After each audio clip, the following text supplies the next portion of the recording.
Hello and welcome to History at Midnight. Somewhere in the archives of medieval Europe, there is a document written by a monk in the middle of the 14th century. He was recording, as monks did, the events of his time. But at a certain point, his careful handwriting changes. The entries grow shorter. The dates between them stretch longer. And then, without explanation, they stop entirely. He was not the last person to stop writing. Across Europe, in monasteries and town halls, in the household accounts of merchants and the records of parish churches, the same silence appears again and again. A civilization that had been busy, confident, and growing suddenly went quiet. This was the Black Death. At its peak, it was killing so many people so quickly that the living could barely keep up with the dead. In some cities, bodies were carried through the streets on carts. In some villages, there was no one left to dig the graves. In some regions, fields that had been farmed by the same families for generations simply stood empty, the crops unharvested, the animals wandering untended, because the hands that had always worked them were gone. Within the space of just a few years, somewhere between a third and half of Europe's entire population had died. It remains one of the deadliest events in all of recorded human history. But tonight, we are not only here to witness the devastation. We are here to understand it. To follow the disease backward to its origins in the distant steppes of Central Asia. To trace its journey along the Silk Road, through the trading posts of the Black Sea, onto the merchant ships of the Mediterranean, and into the ports of Sicily, Italy, France, and beyond. To stand in the streets of medieval cities as the first rumors arrived, and to watch as those rumors became reality. To understand what people believed, how they responded, what they lost, and what, against all odds, they eventually rebuilt. Because the Black Death is not only a story of death. It is a story of transformation. The world that existed before 1347 and the world that emerged after it are two profoundly different places. The plague did not simply kill people. It dismantled the medieval order, weakened the grip of serfdom, shook the authority of the church, and forced survivors to question assumptions about power, faith, and society that had gone unchallenged for centuries.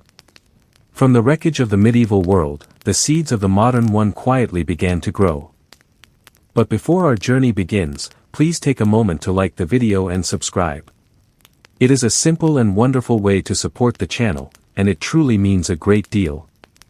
I am always curious to know where in the world you are joining me from tonight, and at what hour, so please do leave a comment and let me know. And now, settle in. Let the noise of the modern world fade away. Tonight, we travel back to the 14th century, to the crowded cities and quiet villages of medieval Europe, to the ships carrying death across the Mediterranean, and to the survivors who lived through one of the most devastating chapters in human history. Our journey into the age of the Black Death begins now. To walk through a European village in the early 1300s was to walk through a world governed by rhythm, the rhythm of bells, of seasons, of generations repeating the same patterns their grandparents had known. A visitor arriving at dawn would hear the church bell first, calling the faithful to early prayers, and would see smoke beginning to rise from the chimneys of homes built from timber frames packed with wattle and daub, their roofs thatched thick with straw to keep out the rain. The fields surrounding the village told their own story.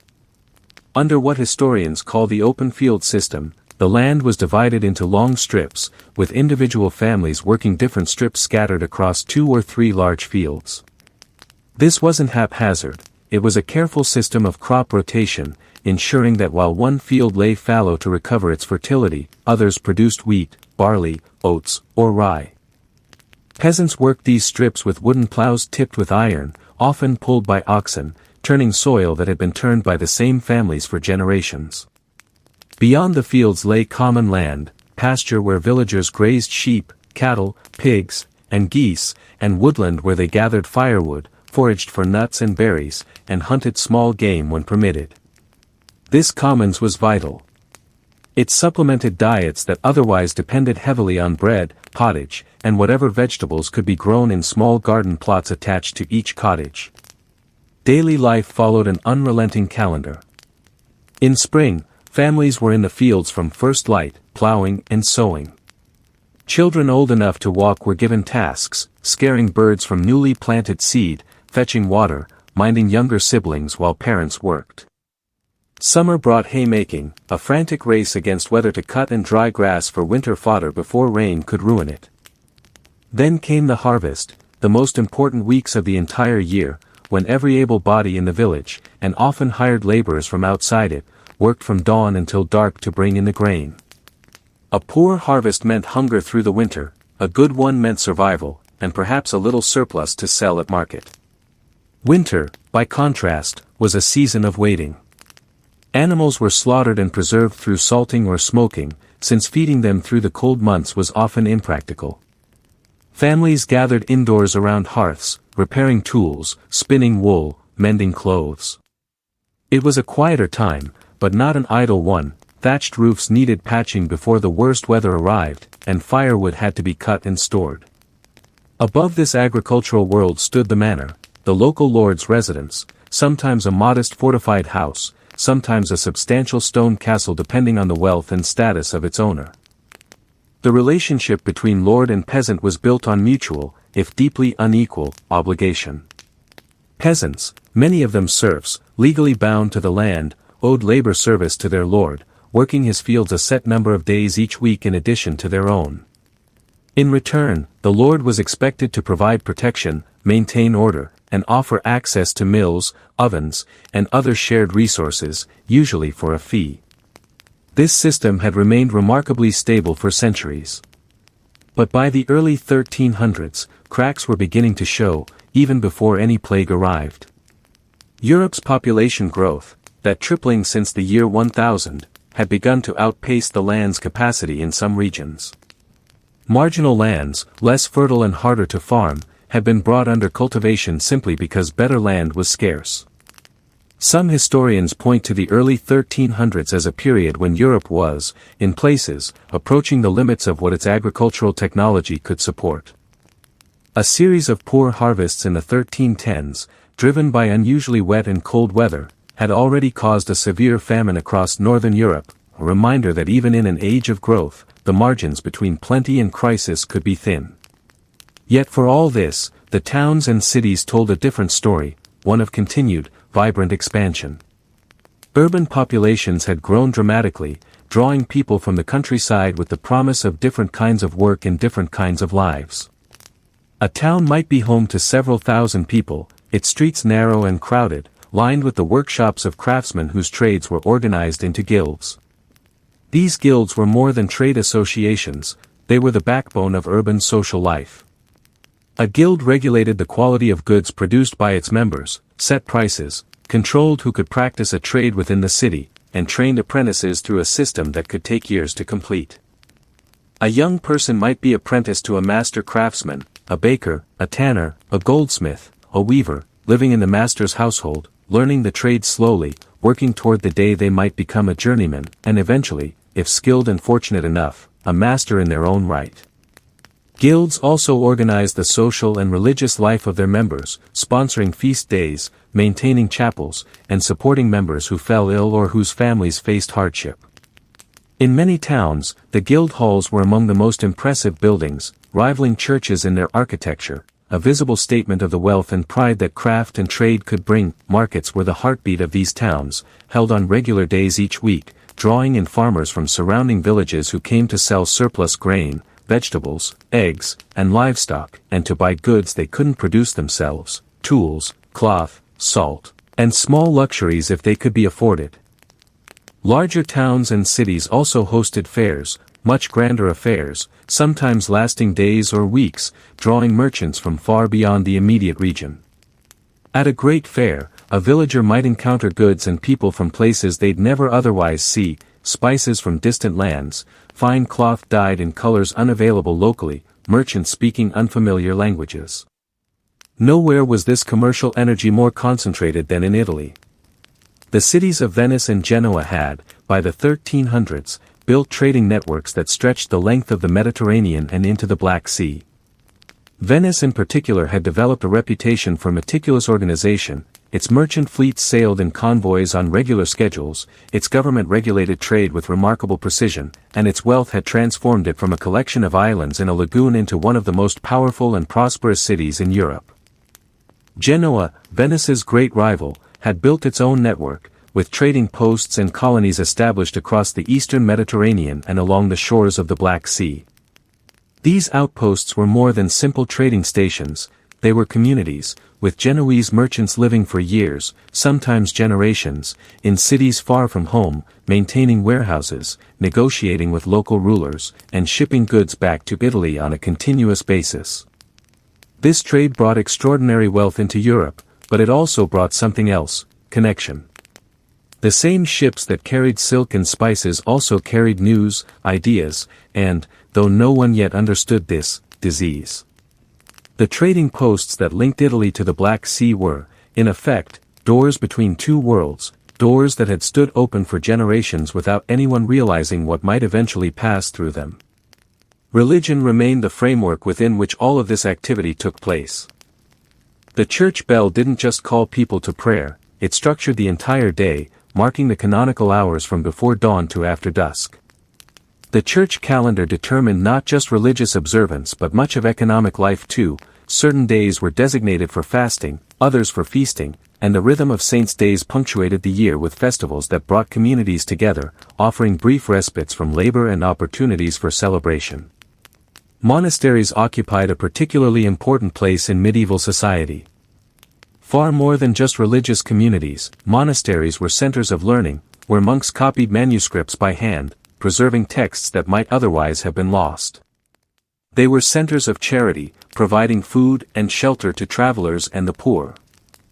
And they were often centers of medicine. Monastic infirmaries were among the few places where the sick could receive organized care, based on knowledge drawn from classical texts on herbal remedies and humoral theory, the dominant medical framework of the time. This framework, the idea that health depended on a balance of four bodily humors, and that illness resulted from an imbalance, shaped how medieval people understood disease. Treatments often involved bloodletting, purging, or adjustments to diet, aimed at restoring this balance. It was a sophisticated system by the standards of its time, drawing on centuries of accumulated knowledge from Greek, Roman, and Arabic medical traditions. But it was a system built around the kinds of illness people had always known: fevers, infections, the slow-wasting diseases that had always been part of life. Nothing in this framework had prepared anyone for what was coming. Beyond the monasteries, a newer kind of institution was reshaping the intellectual landscape of Europe: the university. Originally organized as associations of students and teachers, sometimes quite literally guilds of scholars, organized along similar principles to craft guilds, universities had taken root in cities across Europe. Bologna had become renowned for the study of law. Paris had developed an extraordinary reputation in theology and philosophy. Oxford was building its own scholarly tradition, drawing students from across England and beyond. Life as a student in one of these universities could be remarkably international. A young man, and at this time, university education was almost exclusively male, might travel hundreds of miles from home to study, living among students from dozens of different regions, all communicating in Latin, the common language of scholarship. Lectures consisted of a master reading and commenting on established texts, with students copying notes by hand, since printed books did not yet exist and even hand-copied manuscripts were precious and expensive. The curriculum at these universities was built around what was called the trivium and quadrivium: grammar, rhetoric, and logic, followed by arithmetic, geometry, astronomy, and music, before students could move on to more advanced study in law, medicine, or theology. It was an education designed to produce not narrow specialists, but broadly learned individuals capable of reasoned argument and informed by both classical and Christian traditions. This intellectual ferment was part of a broader cultural confidence that characterized the period. The great cathedrals being built across Europe weren't just religious statements, they were engineering achievements, requiring decades of sustained effort, enormous financial investment, and the coordination of skilled craftsmen from across regions. A cathedral might take 50, 80, even 100 years to complete, meaning that the people who began construction would never live to see it finished. They built anyway, confident that future generations would carry the work forward, a confidence that said something profound about how this society understood its own place in time. This was the world as the 14th century approached its midpoint, villages governed by the rhythm of the seasons, towns buzzing with trade and craft, cathedrals rising toward the sky, universities filling with students from across the continent, and trading networks stretching from the Atlantic to the Black Sea. It was a world that had weathered famines and wars before, that had grown and adapted for centuries, and that had every reason to believe its future would unfold much as its past had.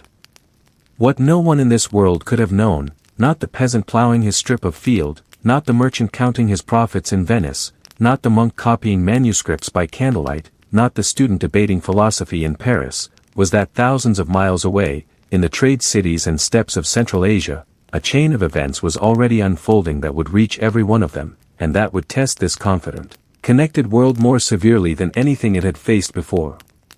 To understand how a disease could travel from the steppes of Central Asia to the heart of Europe in the span of just a few years, it helps to understand just how connected the medieval world had already become, far more connected than the image of isolated villages and walled towns might suggest.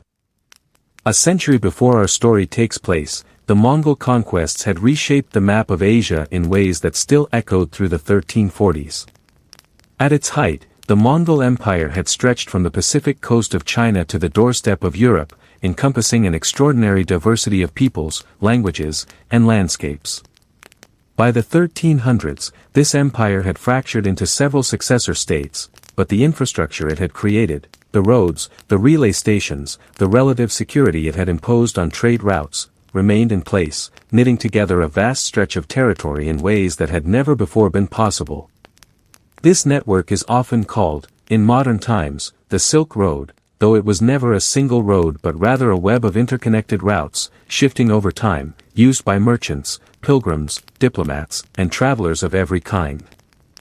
Along these routes, caravans of camels and horses carried goods across thousands of miles, silk and porcelain from China, spices from India and Southeast Asia, furs from the northern forests, textiles, metalwork, and precious stones moving in all directions.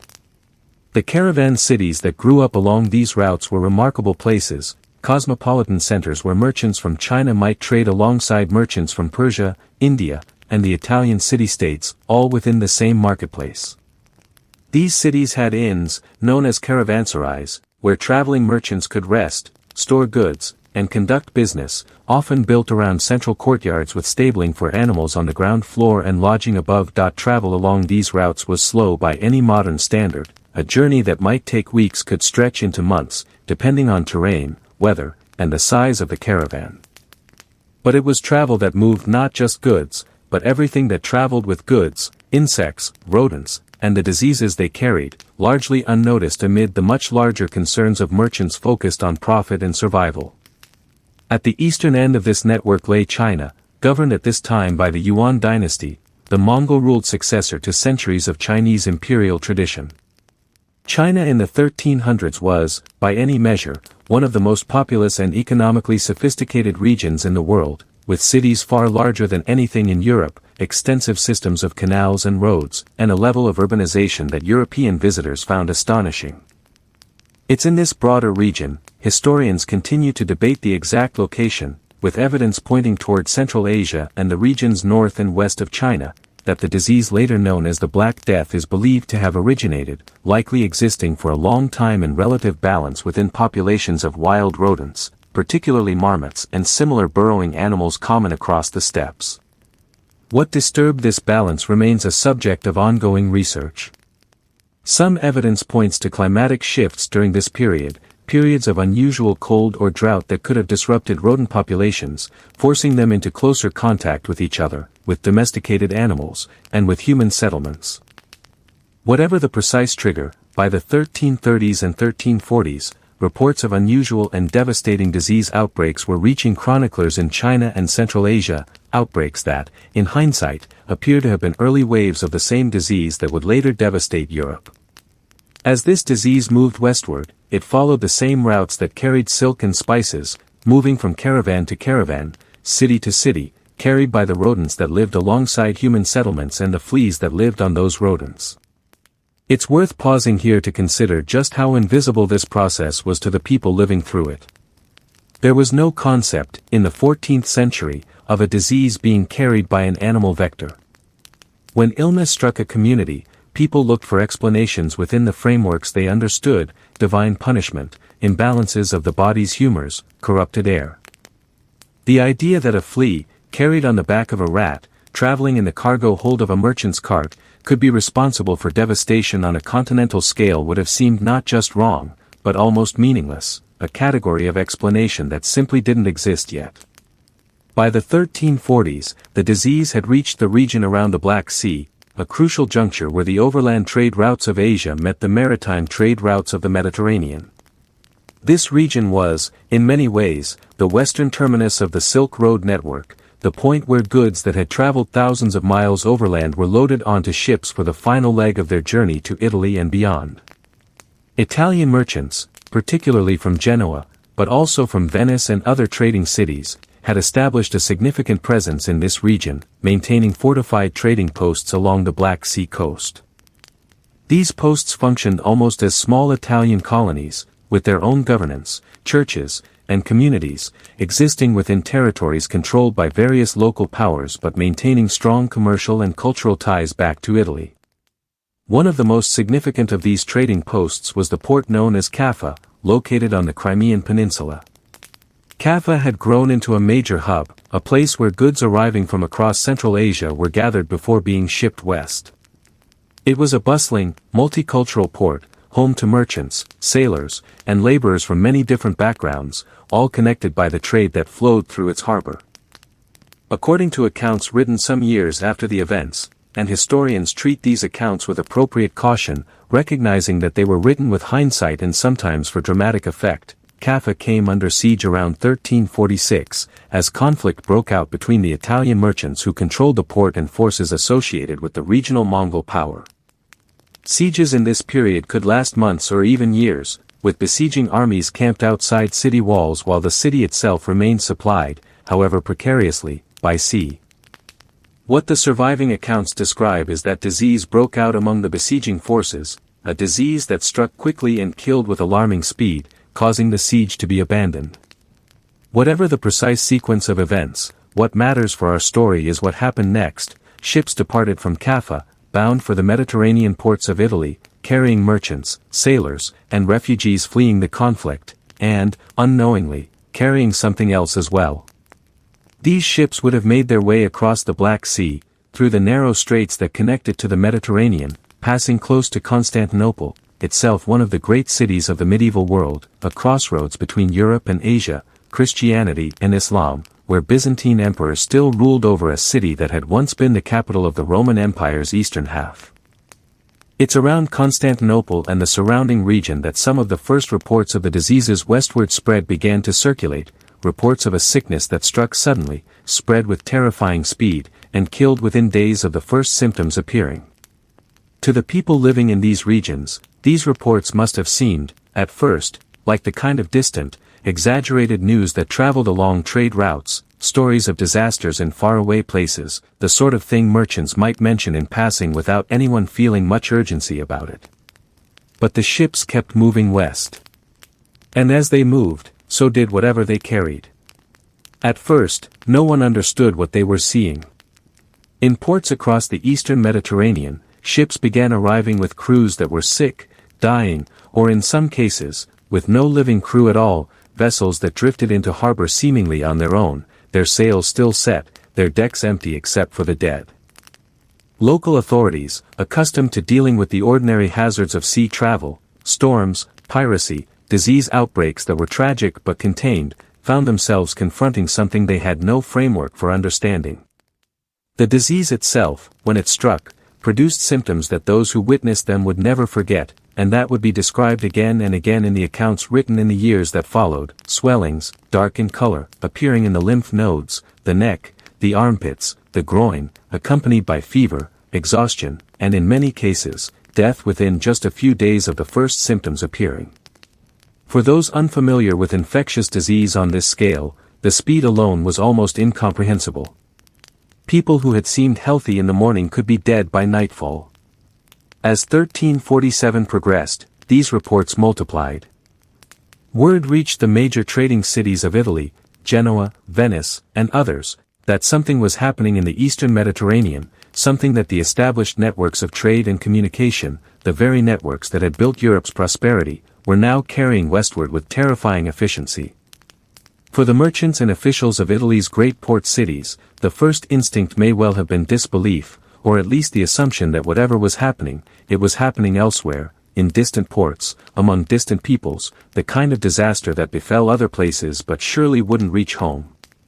It's a very human response, and one that has repeated throughout history whenever disease has emerged in one place and begun moving toward another. But the ships kept coming. And in October of 1347, that distant disaster stopped being distant. It arrived. Messina, Sicily, October 1347. A handful of Genoese galleys put into the harbor, ships that had come from the eastern Mediterranean, part of the same network of trade routes that had carried goods and news between Italy and the Black Sea for generations. To the dock workers and officials watching them approach, there was likely nothing unusual at first glance. Ships arrived from the east constantly, carrying spices, silk, and the profits of distant ventures. But these ships were different. Many of the sailors aboard were already sick, and some were dead. Those still alive showed the same terrifying symptoms that had been rumored to be spreading through ports further east, swellings in the lymph nodes, high fever, a sickness that seemed to kill within days of the first signs appearing. By the time local authorities understood what they were dealing with, the disease was already ashore. Within days, it had spread through the city. Within weeks, it was moving across Sicily. The people of Messina, according to accounts written in the years that followed, tried to drive the ships back out to sea, but it was already too late. Whatever had traveled in those ships' holds, in the bodies of the sailors, or among the rats that inevitably lived alongside any cargo vessel, had already found its way into the city. From Sicily, the disease moved with frightening speed, following the same trade routes that had made Italy's port cities so prosperous. Ships carrying merchants, sailors, and refugees fleeing the outbreak in Messina carried the disease with them to other ports, and from each new port, it spread further still. Genoa, one of the great trading powers of the Mediterranean, was struck early. According to later chronicles, when ships from the east arrived at Genoa carrying the sickness, the city tried to refuse them entry, driving them away with flaming arrows, according to some accounts. But the disease had already found other paths. By the start of 1348, it was present in the city. Venice, Genoa's great rival, fared no better. As one of the most densely populated cities in Europe, with a population packed into a relatively small area of islands connected by canals and bridges, Venice was perhaps uniquely vulnerable. The city's own records from this period describe mortality on a scale that strained every institution responsible for managing the dead, burial grounds filled, and the city's authorities were forced to organize mass burials on outlying islands. From Italy, the disease moved north and west with the same merchant ships, the same trade networks, that had connected Europe's economy for generations. By early 1348, it had reached Marseille, on the southern coast of France, another major port, another hub of Mediterranean trade, and another city that found itself overwhelmed within weeks of the disease's arrival. From Marseille, the spread fanned outward. Along the coast toward Spain, the disease reached Barcelona and other cities of the Iberian Peninsula. Inland, it followed the river valleys and trade roads that connected southern France to the rest of the country, moving toward Avignon, at this time the seat of the Pope, and one of the most important cities in Christian Europe. The speed of this spread was, to those living through it, almost incomprehensible. A city that had heard rumors of a strange sickness in distant ports might, within a matter of months, find that same sickness arriving at its own gates, carried not by an invading army, but by merchants, travelers, and refugees who themselves often had no idea they carried anything at all. Monasteries, which had long served as centers of care for the sick, found themselves overwhelmed in ways they had never experienced before. The communal living arrangements that made monasteries effective centers of charity, large dormitories, shared dining halls, close quarters among dozens or even hundreds of monks or nuns, became liabilities once the disease arrived. Some monastic communities lost a substantial proportion of their members within a matter of weeks. Physicians, trained in the medical traditions of the time, found themselves confronting something for which their training had no answer. The dominant medical framework of the period, built around the idea of balancing the body's humors through diet, bloodletting, and other interventions, offered treatments for fevers and infections of the kind doctors had always known. But this disease didn't behave like anything in the medical texts. It struck too quickly, killed too efficiently, and spread in ways that defied every explanation available. Some physicians attributed the disease to corrupted air, a miasma theory that held disease could be transmitted through bad air, particularly air that had been affected by unusual astronomical events or environmental conditions. This wasn't an unreasonable theory by the standards of contemporary medical knowledge, and it led to some practical responses. People were advised to avoid crowded places, to burn aromatic herbs to purify the air, and in some cases, wealthy individuals retreated to country estates, away from the crowded conditions of cities, in the hope of avoiding contaminated air. Religious interpretations were, for many people, the most immediate and meaningful framework for understanding what was happening. In a deeply religious society, where the church bell marked every hour and faith shaped nearly every aspect of life, a disaster on this scale demanded a religious explanation. Many people came to understand the disease as a punishment from God, for the sins of humanity, for the corruption of the clergy, for any number of perceived moral failings. This interpretation led to increased religious devotion in many communities, more frequent attendance at church services, processions through town streets, and acts of penance intended to appease what was understood as divine wrath. Fear spread even faster than the disease itself, and often arrived in a community well before the first cases did. News of the disaster unfolding in Italy and southern France traveled along the same routes. Merchants, travelers, and clergy carried reports northward and eastward, often describing scenes of devastation in language that, even allowing for exaggeration, conveyed something of the genuine horror that those who had witnessed the disease's arrival had experienced. For families, this growing awareness created an agonizing dilemma. Should they stay in their homes, hoping the disease would somehow pass them by? Should they flee to the countryside, away from crowded towns and cities where the disease seemed to spread fastest? Wealthy families, with country estates to retreat to, often chose to leave cities at the first signs of outbreak, a choice that, while understandable, sometimes meant that those left behind, particularly the poor who had nowhere else to go, bore a disproportionate share of the suffering. Roads that had once carried merchants and their goods now carried refugees, families fleeing infected towns, hoping to find safety somewhere the disease hadn't yet reached. But this movement of people, ironically, often helped spread the disease further, as refugees themselves sometimes carried it with them to the very places they hoped would offer safety. By the spring of 1348, the disease had established itself across much of the Mediterranean coast of Europe. Italy, southern France, and parts of Spain were all experiencing outbreaks of devastating severity. And the disease showed no sign of stopping at the Mediterranean. It was moving inland, following river valleys and trade roads, and it was moving north, toward the rest of the continent. For the people of Northern Europe, England, the Low Countries, Germany, Scandinavia, the disease was still, in early 1348, something happening elsewhere. Reports had reached them, certainly, carried by merchants and travelers describing scenes almost too terrible to believe. But for now, it remained a distant catastrophe, something happening to other people in other places. Winter offered no mercy, and by the following spring, Europe had entered one of the darkest chapters in its history. By the summer of 1348, the disease that had devastated Italy and southern France had crossed into the heart of the continent, and the regions of northern Europe that had until recently regarded the catastrophe as distant news now found it arriving at their own gates. England's experience began, like Italy's, at its ports. The disease arrived via ships landing along the southern coast, likely around the town of Melcombe in Dorset, in the summer of 1348. From there, it spread with the same terrifying speed seen elsewhere, moving along roads and rivers, reaching Bristol, then London by the autumn. London, already one of the most densely populated cities in England, became one of the hardest hit places in the country. Existing burial grounds quickly proved insufficient, and new cemeteries had to be hastily established to handle the scale of mortality. In France, the disease that had entered through Marseille continued its spread northward through the year, reaching Paris by the summer of 1348. Paris, as one of the largest cities in Europe and a major center of trade, learning, and royal administration, suffered enormously.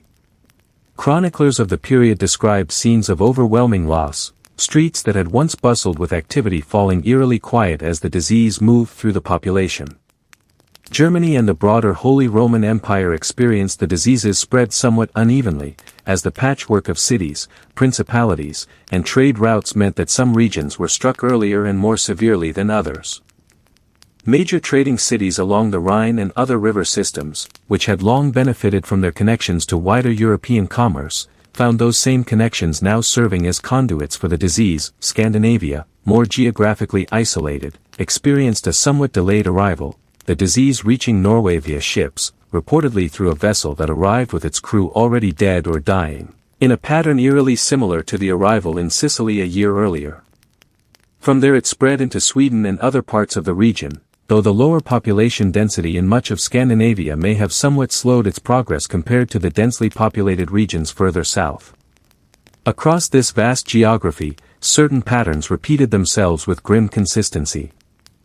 Entire villages, particularly smaller rural settlements, sometimes lost such a significant portion of their population that the community essentially ceased to function, fields went unplanted, homes stood empty, and in some cases, settlements were abandoned entirely, their former inhabitants either dead or scattered to other places.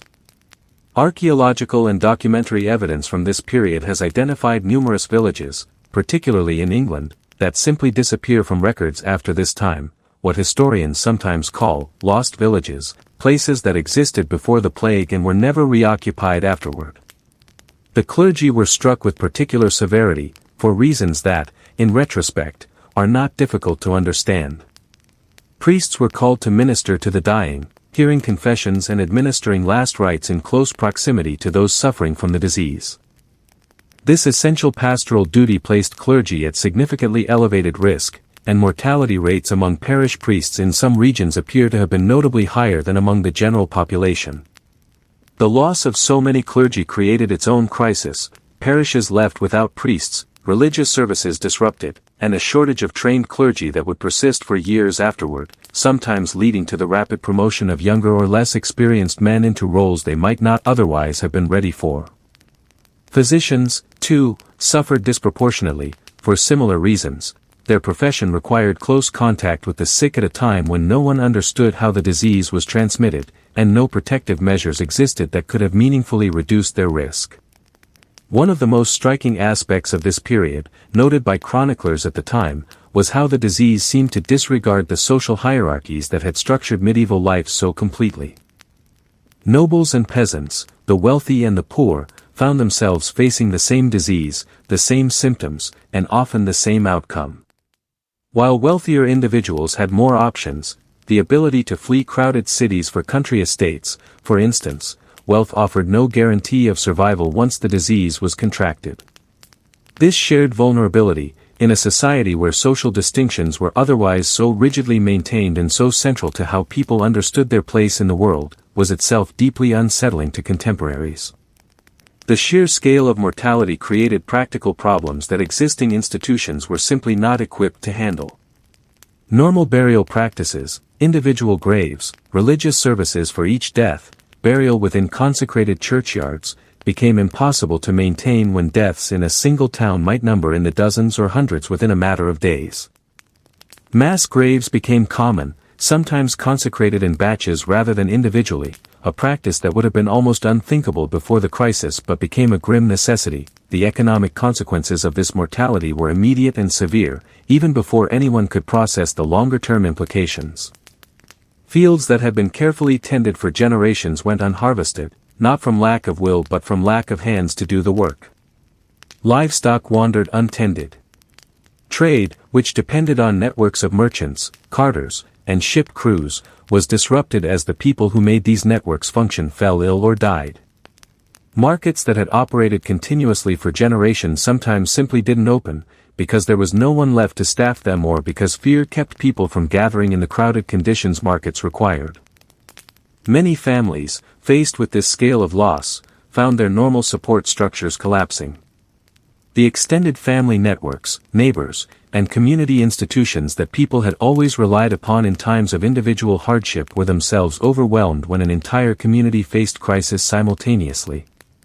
Some accounts from the period describe a breakdown in normal social bonds, instances where the sick were abandoned by family members too afraid of contagion to provide care, or where the dead went unburied because no one remained healthy enough, or willing enough, to perform the task. Amid this devastation, fear inevitably sought explanations, and not all of those explanations were benign.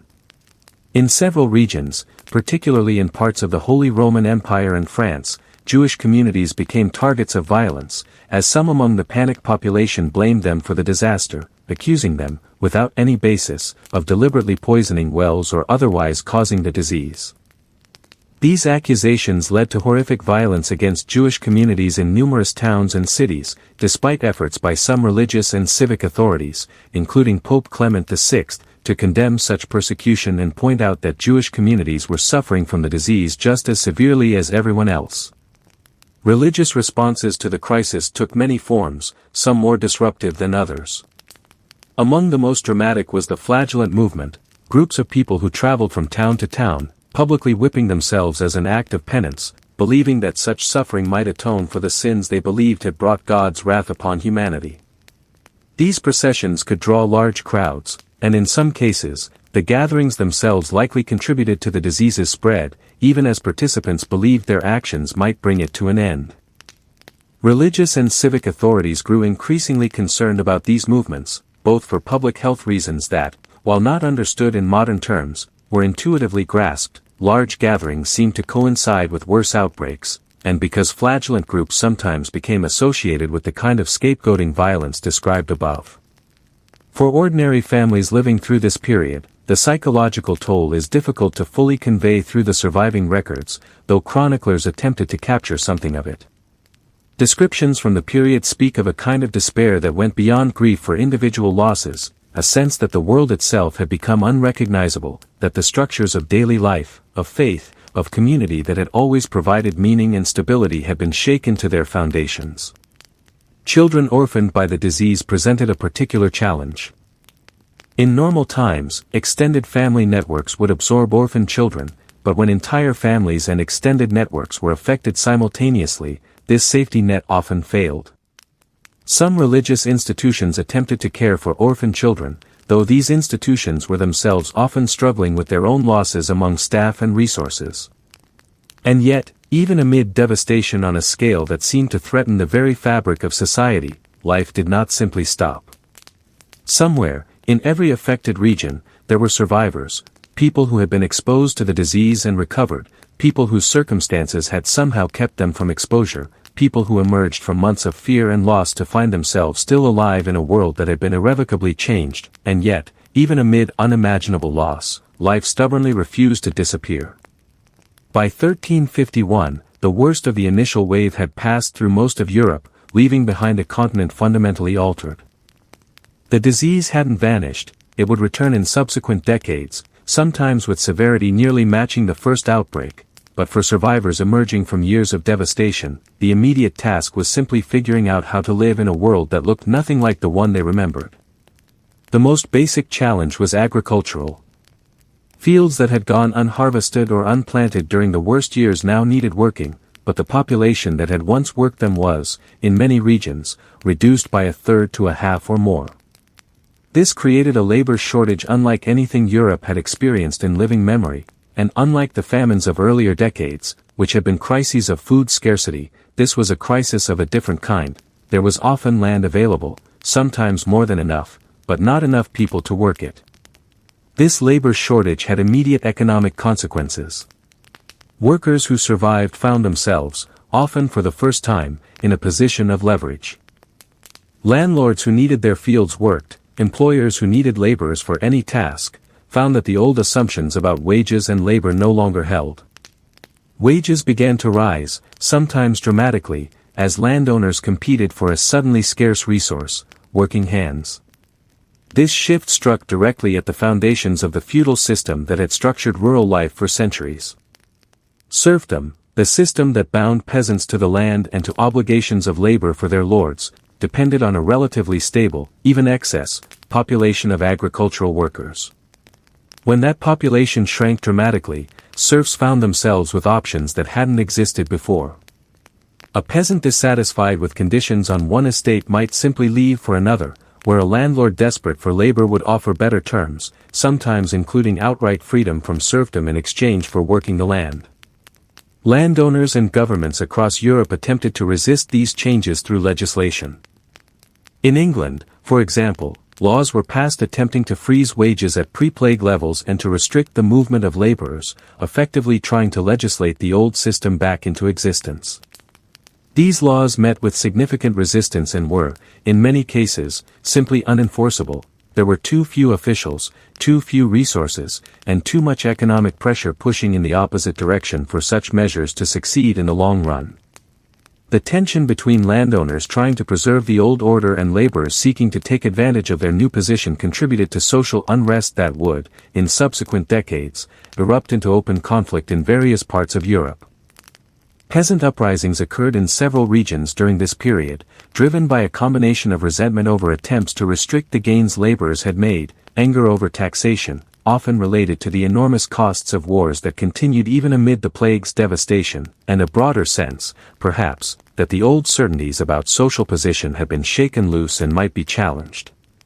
These uprisings were generally suppressed, often with significant violence, and didn't immediately overturn the existing social order. But they were symptoms of a deeper shift that was occurring more gradually, the slow erosion of the rigid social structures that had defined medieval society.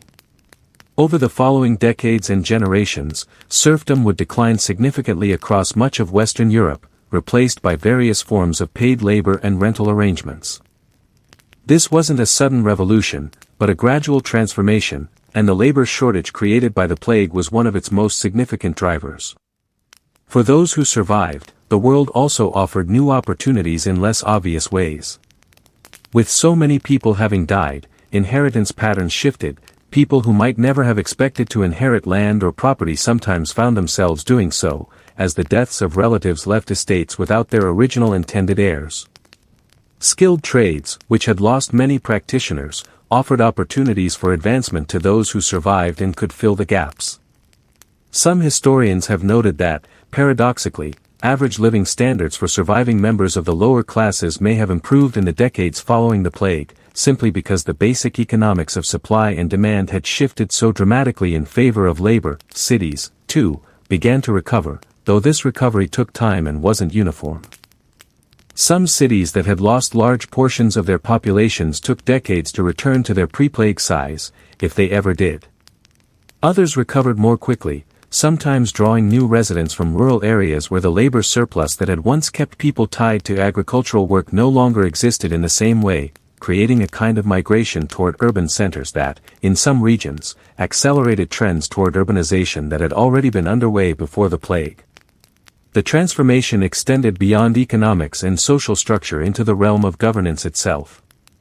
Governments across Europe had been forced, by the sheer scale of the crisis, to take on new roles, organizing burials, attempting to regulate wages and prices, responding to social unrest.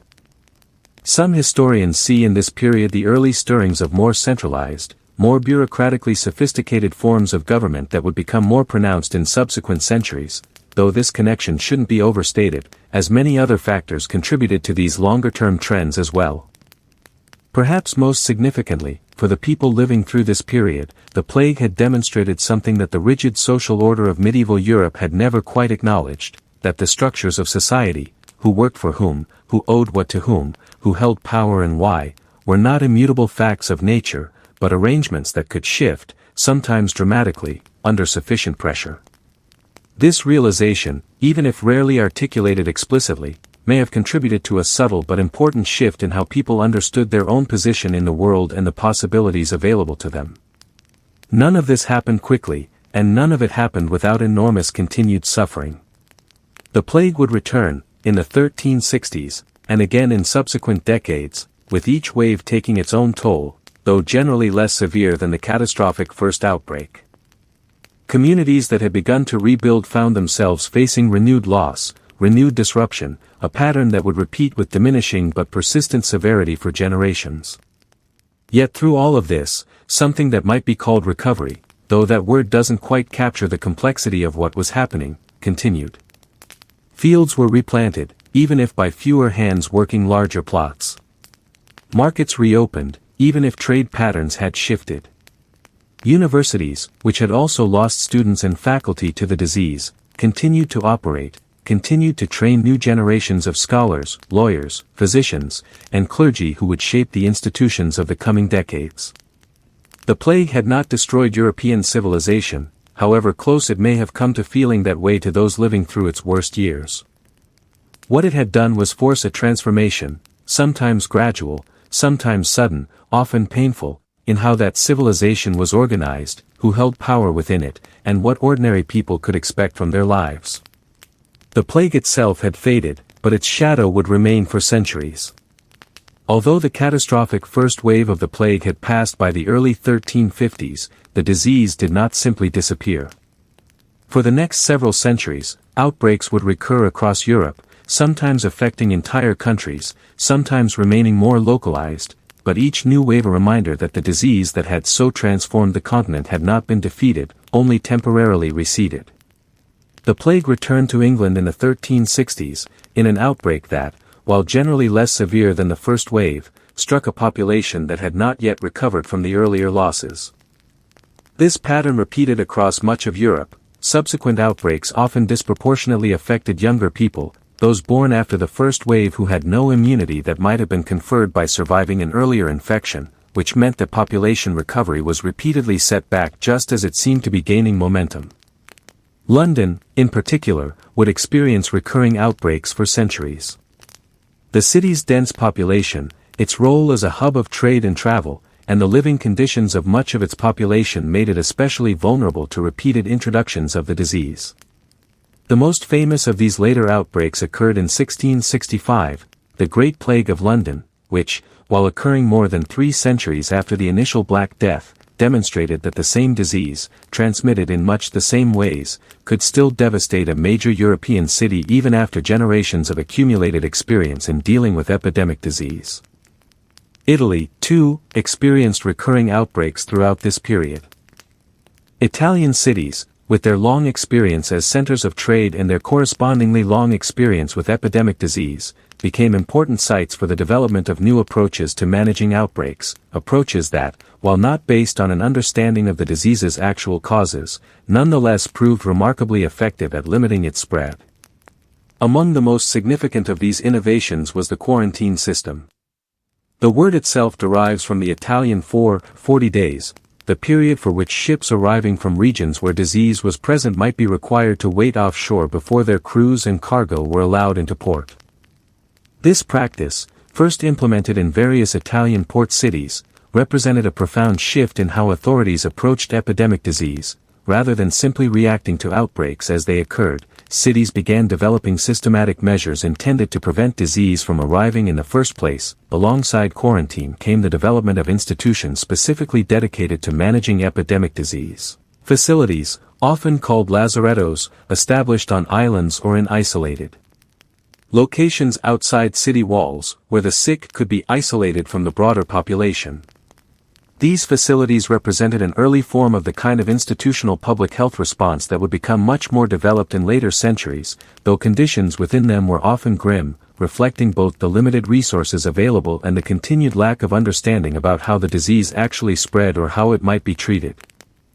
Over the following centuries, these kinds of measures, quarantine, isolation of the sick, restrictions on travel and trade during outbreaks, became increasingly formalized, representing some of the earliest systematic public health institutions in European history. While these measures were developed without any understanding of bacteria or how disease was actually transmitted, the practical experience accumulated through repeated outbreaks led to approaches that, even if imperfectly understood, often proved effective at limiting the severity and spread of subsequent epidemics. The medical understanding of the disease itself, however, remained largely unchanged for centuries. The humoral framework that had failed to explain the first outbreak continued to dominate medical thinking, even as physicians accumulated more practical experience in recognizing and, to whatever limited extent possible, treating the disease's symptoms. It would take until the late 19th century, more than 500 years after the first outbreak, for the actual cause of the disease to be identified. This identification came as part of the broader revolution in medical science that occurred during this period, as researchers developed the tools and theoretical frameworks needed to study disease at the level of microorganisms. The bacterium responsible for the disease was identified during an outbreak in Hong Kong in the 1890s, work that built on decades of broader research into the role that bacteria played in causing disease, research that had, by this point, already transformed understanding of numerous other diseases as well. The identification of the bacterium, and subsequent research into how it was transmitted, through fleas that lived on rodents, particularly certain species of rats, finally provided a scientific explanation for patterns that had been observed, without being understood, for centuries, why outbreaks seemed to follow trade routes, why they often appeared first in port cities, why certain measures like reducing rodent populations seemed to help limit outbreaks even when the reasoning behind such measures wasn't fully understood at the time. This scientific understanding also opened new avenues for historical research. Once the cause of the disease was understood, historians and scientists could begin examining historical records with new questions in mind, looking for patterns in mortality records, in descriptions of symptoms, in the geography of outbreaks, that might confirm or complicate the identification of medieval epidemics with this specific disease. In more recent decades, this research has been extended dramatically through advances in genetic analysis. Scientists have been able to extract genetic material from the remains of individuals who died during medieval outbreaks, work that has involved careful excavation of burial sites associated with known plague episodes, followed by laboratory analysis of skeletal remains, particularly teeth, which can preserve genetic material from pathogens present in the blood at the time of death. This genetic evidence has provided remarkable confirmation of the identification of the medieval disease, while also revealing details about its evolution and spread that historical records alone could never have provided, information about how the pathogen changed over time, about the relationships between different outbreaks across different regions and centuries, and about the broader patterns of its movement that complement and sometimes refine the picture provided by written historical sources. Archaeological investigation of mass burial sites associated with the medieval outbreak has provided other kinds of evidence as well, about the demographics of those who died, about burial practices under crisis conditions, about the physical infrastructure that communities hastily constructed to deal with mortality on a scale their normal systems couldn't handle. Excavations of plague burial pits have revealed, in some cases, evidence of the careful, even respectful burial practices that communities maintained even under the most extreme circumstances, bodies laid out in orderly rows, sometimes wrapped in shrouds, despite the obvious pressures of dealing with so many deaths in such a short time. Together, these different lines of evidence, historical documents, genetic analysis, archaeological investigation, have allowed modern researchers to reconstruct the medieval experience of this disease with a level of detail that would have been impossible using any single type of evidence alone. We can now trace, with reasonable confidence, the disease's likely origins, its routes of transmission, its genetic evolution over time, and its demographic impact on the populations it affected, a level of understanding that stands in stark contrast to the confusion and lack of explanation that characterized the experience of those who lived through it. Although the disease itself became understood, the memory of those terrible years never truly disappeared. The years of devastation left their mark not only on the structures of society, but on its culture, on how people told stories, how they understood faith, and how they made sense of what they had lived through. Among the most enduring literary responses came from Italy, where the writer Giovanni Boccaccio composed a collection of tales framed around a group of young people who flee plague-stricken Florence for the countryside, passing the time by telling stories to one another. This framing device wasn't incidental, it reflected the very real experience of those wealthy enough to escape the worst of the outbreak by retreating from cities, and it captured something of the psychological need to create normalcy, humor, and connection even amid catastrophe. The collection became one of the most influential works of its time, shaping the development of prose fiction in European literature for centuries afterward. Beyond formal literature, the plague left traces throughout the chronicles and records kept by monasteries, town councils, and individual observers across Europe. These accounts vary enormously in tone and reliability, some written with careful attention to dates and numbers, others clearly shaped by religious interpretation or by the chronicler's own emotional response to events they had witnessed. Taken together, though, these records form an invaluable, if imperfect, window into how contemporaries experienced and tried to make sense of the disaster. The social changes set in motion by the plague continued to unfold for generations after the disease itself had become a recurring, if less catastrophic, feature of European life. The decline of serfdom, accelerated by the labor shortages of the post-plague decades, continued gradually across much of Western Europe, fundamentally altering the relationship between landowners and agricultural workers that had structured rural life for centuries. Economically, the long-term consequences were complex and varied by region, but several broad patterns emerged. The labor shortage that had initially driven up wages contributed, over time, to changes in how goods were produced and how wealth was distributed. Some historians have pointed to this period as contributing to the gradual growth of a class of people who occupied a middle position between the traditional categories of noble landowner and peasant laborer, merchants, skilled craftsmen, and others whose wealth and social position derived from commerce and trade rather than from land ownership and inherited status. This isn't to suggest the plague single-handedly created what we'd now think of as a middle class, but rather that it was one of several factors contributing to a gradual rebalancing of economic and social power that continued over subsequent centuries. The plague's impact on religious life was profound, though not always in the directions one might expect. For some, the disaster deepened existing faith, reinforcing the religious frameworks through which they had always understood the world.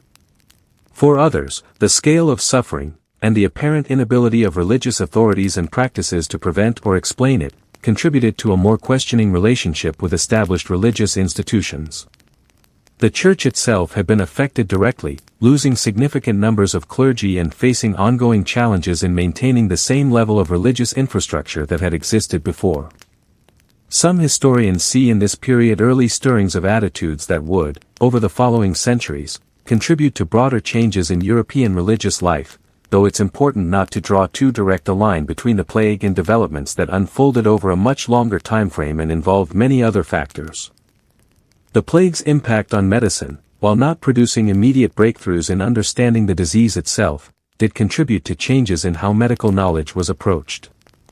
The evident failure of existing medical frameworks to explain or address the disease may have contributed, in a gradual way, to a climate in which existing authorities and texts were increasingly subject to questioning, a climate that, over subsequent centuries, would contribute to the broader transformation of medical and scientific thinking that we now associate with the early modern period.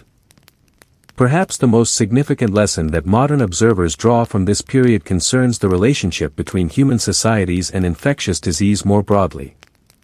The conditions that allowed the Black Death to spread so rapidly and so devastatingly, extensive trade networks connecting previously more isolated populations, dense urban settlements, limited understanding of disease transmission, are conditions that, in different forms, have continued to shape how infectious diseases spread through human populations in subsequent centuries, including into the modern era.